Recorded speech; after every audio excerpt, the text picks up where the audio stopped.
পার্বত্য চট্টগ্রামের যারা পাহাড়ি জনগোষ্ঠী তাদের বয়স 250 বছর, 300 বছর, 350 বছর।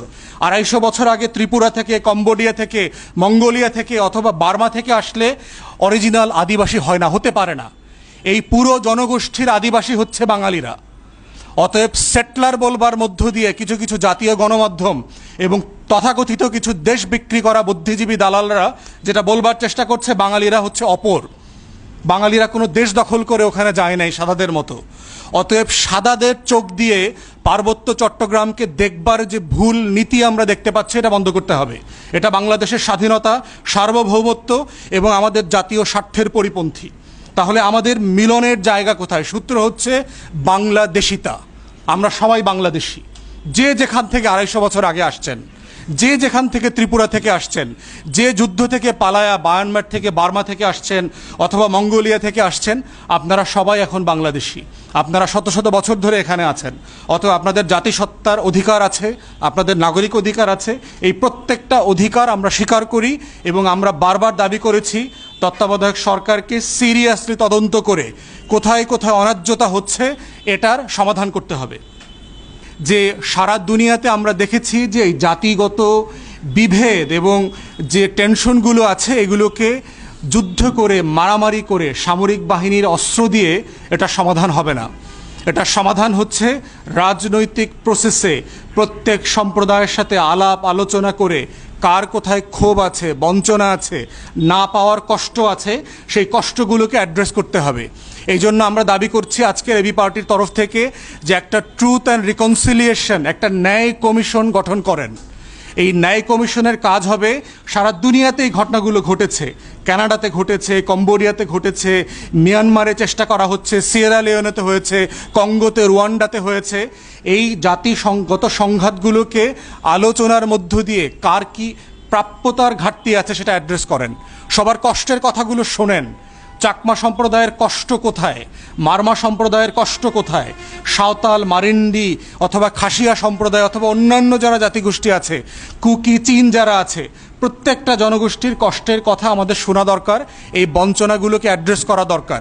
সেক্ষেত্রে প্রয়োজন হলে আমরা বলেছি যে আন্তর্জাতিকভাবে এই ধরনের ন্যায় কমিশন পরিচালনা করবার অভিজ্ঞতা যাদের আছে, যেই সকল ব্যক্তিরা বিশেষজ্ঞ আছেন তাদের পরামর্শ নেন, তাদেরকে আপনারা অ্যাপয়েন্ট করেন। তাদের থেকে আমরা শিখতে চাই, জানতে চাই, বুঝতে চাই। কারণ এই রাষ্ট্রটাকে মারামারি এবং সহিংসতার মধ্য দিয়ে আমরা এগিয়ে নিতে পারবো না। সকল নাগরিককে তার অধিকারের মধ্য দিয়েই শুধুমাত্র রাষ্ট্রকে এগিয়ে নেওয়া যাবে। এবং মাথায় রাখতে হবে যে হ্যাঁ, সত্য এখানে বিদেশি ষড়যন্ত্র আছে, এটা সত্য যে বিদেশিরা এখানে অস্ত্র প্রশিক্ষণ দিচ্ছে, এটা সত্য যে বিদেশিরা প্রশিক্ষিত অস্ত্র দিয়ে এখানে টেরোরিস্ট সংগঠন করছে, সন্ত্রাসী সংগঠন করে বাংলাদেশে অস্থির করবার চেষ্টা করছে। কিন্তু এটাও মাথায় রাখতে হবে, যদি ন্যায্য ক্ষোভ এবং বঞ্চনাকে আপনি অ্যাড্রেস না করেন তাহলে বিদেশিরা সুযোগ নেবে, সুযোগ নিতে পারবে। অতএব রাষ্ট্র হিসাবে, জাতি হিসাবে আমাদের দায়িত্ব হচ্ছে বিদেশিরা যেন ষড়যন্ত্র করতে না পারে, অভাব অনটন নিয়ে যেন কোনো ফ্যাসিলিটি দিতে না পারে। কেন বিদেশি এনজিওকে আইসা ওখানে গির্জা করে দিতে হবে, হাসপাতাল করে দিতে হবে, মন্দির করে দিতে হবে? আপনার রাষ্ট্রের নাগরিকের যদি হাসপাতাল লাগে, মসজিদ লাগে, মন্দির লাগে, গির্জা করতে হয়, আপনার ট্যাক্স, আমাদের ট্যাক্স পেয়ারের টাকা দিয়ে কেন করবে না? বিদেশের টাকা লাগবে কেন? ডলার পাউন্ড লাগবে কেন? অতএব বিদেশি এনজিওদের এই ধরনের কর্মকাণ্ডগুলোকে সিরিয়াসলি মনিটর করতে হবে। যাদেরকে প্রয়োজন এখান থেকে বিতাড়িত করে দিতে হবে, কোনো প্রয়োজন নাই। রাষ্ট্রের নাগরিকের প্রত্যেকটা মৌলিক অধিকার, জাতিসত্তা সংরক্ষণ করবার যে অধিকার, তার নিজস্ব মাতৃভাষা আছে। আমরা দেখলাম যে 10 থেকে 12টা ভাষার মাত্র 10-15 জন লোক বেঁচে আছে, বাংলাদেশের নাগরিক। এই ভাষাগুলো এই প্রজন্মের পরে আর বেঁচে থাকবে না। আমরা বারবার দাবি করেছি যে এই ধরনের হারিয়ে যেতে পারে এমন ভাষাগুলোকে সংরক্ষণ করেন, এই মানুষগুলোকে পুনর্বাসন করেন। আন্তর্জাতিক মাতৃভাষা ইনস্টিটিউট আছে, কোনো কাজ করে না এরা। এরা ভাষার মাসেও শেখ মুজিবের কীর্তন গায়, জেল থেকে নাকি চিরকুট দিয়ে ভাষা আন্দোলন সংগঠিত করেছে, এই ধরনের মিথ্যাচারের গল্প বলে 21শে ফেব্রুয়ারিকে কেন্দ্র করে। অতএব যারা যেখানে আছেন তারা এই কাজগুলো করবেন। তাই আমরা বলছি ন্যায় কমিশন গঠন করেন এবং 2টা কমিশন হইতে হবে। একটা হচ্ছে ইমিডিয়েট যে ঘটনাগুলো ঘটছে, এইটার খুনের এবং এই যে সম্পত্তি নষ্ট হইল, তারপরে ধ্বংসস্তূপ যেগুলো হইল এগুলোর একটা ইমিডিয়েট তদন্ত কমিশন হওয়া দরকার। আর একটা হচ্ছে পার্মানেন্ট একটা ন্যায় কমিশন হওয়া দরকার, যে ন্যায় কমিশনটা শুধু বর্তমান ঘটনা না, গত 53 বছরের সকল বঞ্চনা, আমাদের পাহাড়ি জনগোষ্ঠী যারা আছেন, আমাদের পার্বত্য চট্টগ্রামবাসী যারা আছেন, সবার জনগোষ্ঠীর সকল বাংলাদেশির কষ্টের কথা শুনতে হবে। এবং আমরা দাবি করছি এই ন্যায় কমিশনের সকল কার্যক্রম পাবলিক হইতে হবে। কোনো গোপনে তথ্য দেওয়া, সাক্ষী দেওয়ার কোনো আলোচনা হতে হবে না, যেটা বিটিভি থেকে সম্প্রচারিত হইতে হবে। দেশের মানুষকে জানতে হবে যে আমার ক্ষুদ্র নৃগোষ্ঠীর যে নাগরিক আছেন তার কষ্টটা কোথায়।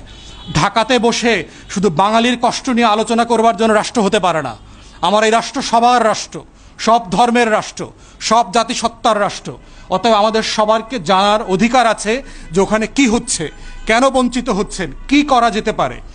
আমাদের সেনাবাহিনী ওখানে মোতায়েন আছে এবং রাইটলি সো, কারণ তারা এখানে স্বাধীনতা, সার্বভৌমত্বের প্রশ্ন জড়িয়ে আছে। যেখানে যেখানে এই সংকটের সমস্যার সমাধান করবার জন্য তাদেরকে রাখা দরকার, অবশ্যই তাদেরকে সেখানে রাখতে হবে। আমাদের জাতীয় সার্বভৌমত্ব স্বার্থ কোনোভাবে আপোস করা যাবে না, এটা সবাইকে মাথায় রাখতে হবে। যদি তারপরেও যদি কোনো সেনা সদস্য, ব্যক্তি, সংগঠন, রাজনৈতিক দল, বাঙালি কেউ যদি এই ধরনের অন্যায় কাজের সাথে জড়িত থাকে, কেউ যদি জুলুম করে থাকে, কেউ যদি নিরপরাধ পাহাড়িকে কোনোভাবে হেনস্থা করে থাকে, তাদেরকেও বিচারের মুখোমুখি করতে হবে। ন্যায্যতাই হচ্ছে সমাধান, মাথায় রাখতে হবে। ইনসাফই হচ্ছে সমাধান। যার অধিকার ক্ষুণ্ণ হয়েছে তার অধিকার ফিরিয়ে দেওয়াটাই সমাধান। এটাই হচ্ছে অধিকারের রাজনীতি। তাই আমরা সরকারকে বলছি, ষড়যন্ত্র হচ্ছে, আওয়ামী লীগের লোকজন বিভিন্নভাবে উস্কানি দিচ্ছে, প্রশাসনিকভাবে সরকারকে অস্থিতিশীল করবার চেষ্টা করছে, জুমল্যান্ড, স্বাধীন জুমল্যান্ড করবে বলে স্ট্যাটাস দিচ্ছে, বিদেশিদের সাহায্য কামনা করছে, এবং তাদের সবার ছবি দেখলাম সাবেক ছাত্রলীগ, আওয়ামী লীগ নেতাদের সাথে। অতএব ঢাকা বিশ্ববিদ্যালয়ে যারা মিছিল মিটিং করছেন, যারা পাহাড়ি জনগোষ্ঠী আছেন এবং যারা ওখানে আন্দোলন করছেন, প্রত্যেকের ক্যারেক্টারিস্টিক্স এবং সংগঠনের হিস্ট্রি আমাদের গোয়েন্দা সংস্থাকে ভালোভাবে মনিটর করতে হবে। যারা ন্যায্য আন্দোলন করছেন, ন্যায্য দাবি দেওয়া করছেন, তারা অবশ্যই মোস্ট ওয়েলকাম। কিন্তু যারা আওয়ামী লীগের দালালি করছেন, গত বিভিন্ন সময়গুলোতে আপনারা বেনিফিশিয়ারি হয়েছেন, রাষ্ট্রকে অস্থিতিশীল করেছেন, তাদের ব্যাপারে তদন্ত করে বিচারের মুখোমুখি করতে হবে। তো এই পর্যায়ে আমার সংক্ষিপ্ত ব্রিফিংয়ের শেষে আমি এ পর্যায়ে অনুরোধ করছি, আমাদের 3 জন সামরিক কর্মকর্তা আছেন আজকে, ওনারা সবাই হিল ট্র্যাক্সে পার্বত্য চট্টগ্রামে কোনো না কোনো ফর্মে জীবনে কাজ করেছেন। তারা সংক্ষেপে 1-2 মিনিট করে করে তাদের মন্তব্য দিবেন। আমি প্রথমে অনুরোধ করছি কর্নেল দিদার ভাইকে তার সংক্ষিপ্ত মন্তব্য করবার জন্য। শেষে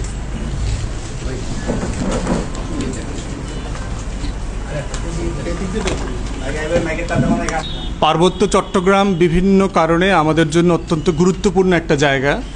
বাংলাদেশের সৌন্দর্যের একটা জায়গা আছে, আমাদের সেখানে পরিবেশ এবং বনজ সম্পদ আছে সেখানে, এবং আমাদের 2টা রাষ্ট্রের সাথে আমাদের যে সীমানা আছে, এই সীমানার একটা কমন জায়গাও এখানে আছে।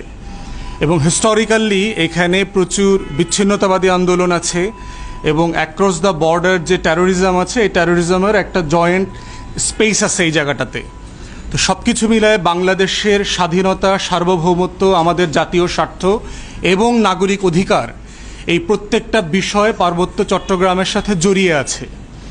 এবং হিস্টোরিক্যালি যদি আপনারা দেখেন, শত শত বছর থেকে মানুষ এখানে বসবাস করেছে, এবং মুঘল এম্পায়ার থেকে আমরা দেখেছি, ব্রিটিশ আমলে দেখেছি, এখানে বেশ কিছু টেনশন সবসময় চলেছে, এবং বিভিন্ন আইনের মাধ্যমে এই টেনশনগুলোকে অ্যাড্রেস করবারও চেষ্টা হয়েছে।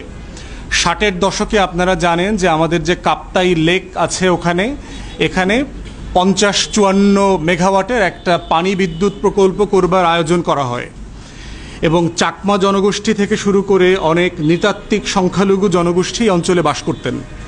তাদেরকে তখন এখান থেকে যেহেতু উচ্ছেদ করে এই কাপ্তাই লেক করতে হয়েছে, এই জনগোষ্ঠীর ক্ষতিপূরণ এবং পুনর্বাসন নিয়ে একটা বড় বিতর্ক তৈরি হয়, এবং একটা বঞ্চনার ইতিহাসও তৈরি হয়। এবং আপনারা জানেন যে এই চাকমা জনগোষ্ঠীর একটা বড় জনগোষ্ঠী পরবর্তীতে ভারত অংশে চলে যায়। যে অংশের স্টেটমেন্ট আপনারা দেখেছেন, যে চাকমাদের একটা গ্রুপ যারা ইন্ডিয়াতে থাকেন, তারা ভারতের প্রধানমন্ত্রীর কাছে চিঠি লিখেছেন গত কয়েকদিন আগে। চিঠি লিখে তারা তাদের নিরাপত্তার দাবি তুলেছেন, এবং বাংলাদেশে যে তারা দাবি করেছে যে আমাদের চট্টগ্রাম অঞ্চলে, পার্বত্য চট্টগ্রাম অঞ্চলে নাকি অসংখ্য চাকমা সম্প্রদায় এবং অন্যান্য সম্প্রদায়ের মানুষকে হত্যা করা হয়েছে, এগুলোর বিচার চেয়েছেন। তো সেই জায়গা থেকে আমরা দেখলাম যে জনসংহতি সমিতির যে আন্দোলন ছিল আপনার ৭২-এর দশকে, কাপ্তাই লেকের পরে বড় সংকটটা তৈরি হয় আওয়ামী লীগের প্রথম আমলে, শেখ মুজিবুর রহমান যখন শাসন করছিলেন। বাংলাদেশের সংবিধান যখন তৈরি হয় তখন আপনারা জানেন যে আওয়ামী লীগ একটা মূলনীতি যোগ করে, সেটা হচ্ছে বাঙালি জাতীয়তাবাদ। এইটার প্রেক্ষিতে তখনকার যারা নৃতাত্ত্বিক জনগোষ্ঠী আছেন তারা দাবি করলো যে আমরা সবাই বাংলাদেশি, এটা হতে আমাদের কোনো আপত্তি নাই, কিন্তু আমরা তো বাঙালি না, আমাদের নিজস্ব জাতিসত্তা আছে, আমরা কেউ চাকমা, আমরা কেউ মারমা, আমরা বাংলাদেশি কিন্তু আমরা অনেকে সাঁওতাল, আমরা বাংলাদেশি কিন্তু আমরা মারিন্ডি।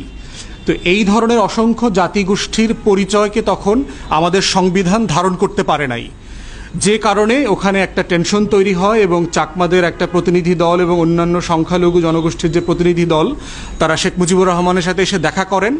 উনি এই সমস্যাটার সমাধান না করে সকলকে বাঙালি হয়ে যেতে বলেছিলেন, যে তোমরা বাঙালি হয়ে যাও, তাহলে কোনো সমস্যার সমাধান থাকছে না। এটা অবশ্যই অত্যন্ত অপমানজনক কথা ছিল যে আমাকে যদি সাডেনলি, আমি বাঙালি, আমাকে যদি বলা হয় তুমি বিহারি হয়ে যাও, তুমি রোহিঙ্গা হয়ে যাও, তুমি চাকমা হয়ে যাও, এটা আমাদের সবার জন্য অত্যন্ত দুঃখজনক এবং অপমানজনক।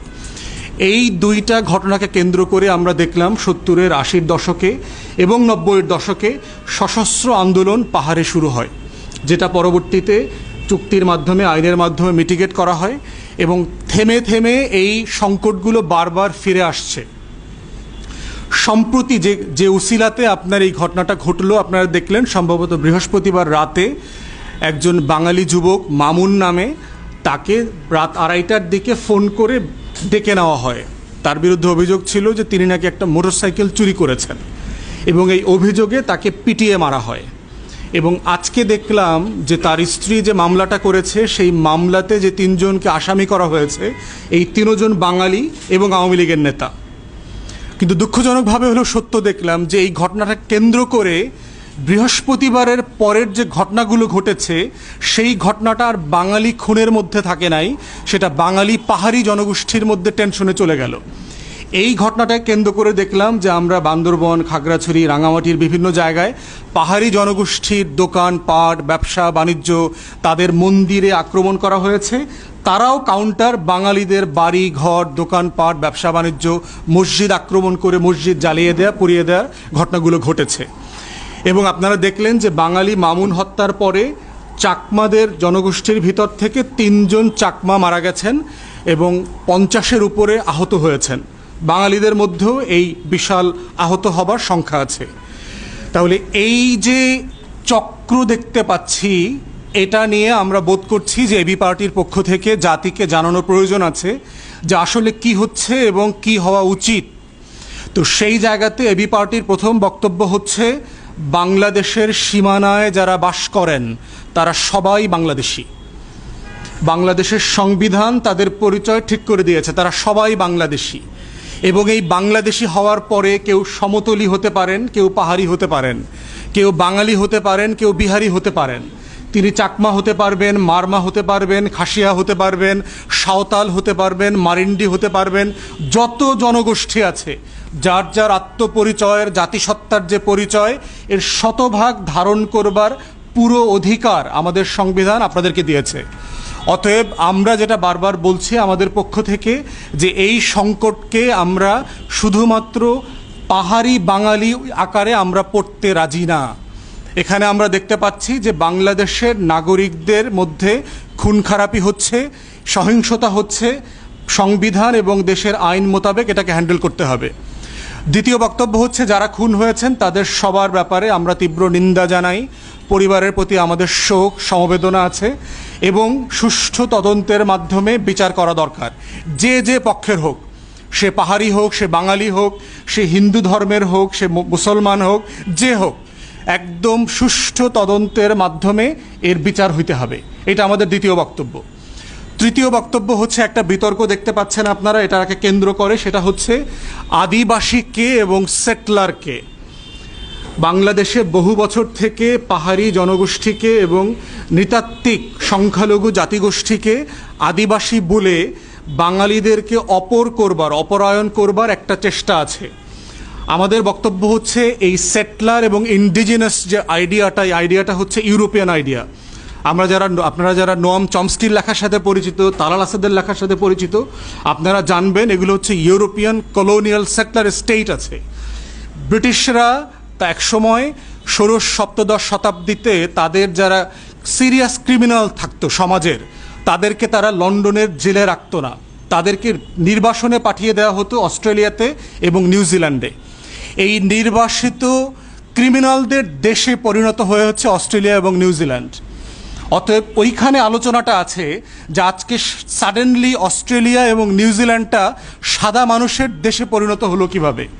তারা পরিণত হয়েছে অস্ট্রেলিয়ার যারা অ্যাবরিজিনস আছেন, নিউজিল্যান্ডের যারা মাওরি জনগোষ্ঠী আছে, তাদেরকে লক্ষ লক্ষ হিসেবে মানে নৃশংসতম গণহত্যা করে এই সাদা ইউরোপিয়ানরা এই দেশগুলো দখল করেছে। অতএব এই দখল করার প্রেক্ষিতে আলোচনা এসছে যে এই দেশগুলোর অরিজিনাল মানুষ কারা আর সেটলার কারা। আমেরিকাতে দেখেন, আমেরিকাতে রেড ইন্ডিয়ানদের কথা শুনেছেন, আপনারা মুভি দেখেছেন, যারা ওটার অরিজিনাল জনগোষ্ঠী। ইউরোপিয়ানরা সারা ষোড়শ সপ্তদশ অষ্টদশ শতাব্দীতে যুদ্ধ বিগ্রহ অভাব অনটন থেকে বাঁচার জন্য তারা আমেরিকা থেকে সেটেল করেছে, কানাডাতে সেটেল করেছে। স্প্যানিশরা যখন দক্ষিণ আমেরিকা দখল করে, ল্যাটিন আমেরিকা দখল করে, তখন তারা দক্ষিণ আমেরিকাতে গিয়ে সেটেল হয়। অতএব তারা ওই অঞ্চলের জনগোষ্ঠী ছিল না, তারা অন্য দেশ থেকে গিয়ে সেটেল করেছে। বাঙালিরা এই দেশের মানুষ, তারা চট্টগ্রামে থাকলে, পার্বত্য চট্টগ্রামে থাকলে তারা সেটলার হয় না, কারণ